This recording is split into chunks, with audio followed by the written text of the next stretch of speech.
Kumusta mga ka-solar? Nakikita nyo ngayon tong luma kong solar system. Napabayaan na. Napakagulo. Tapos dead cell na rin yung mga battery.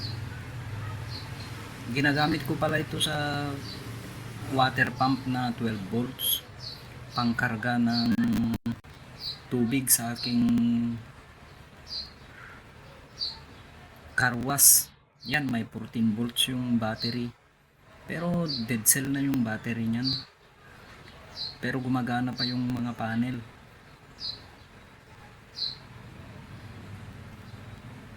Yan, may 48 volts yung panel ko. Naka-series connection kasi yung panel ko sa taas.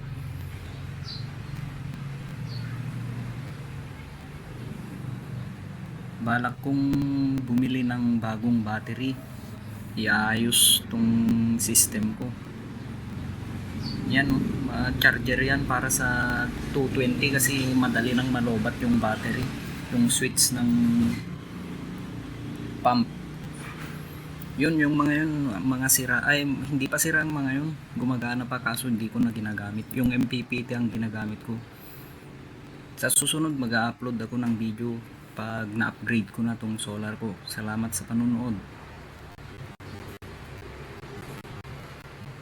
Please support my channel by clicking the like and subscribe button. Thanks for watching.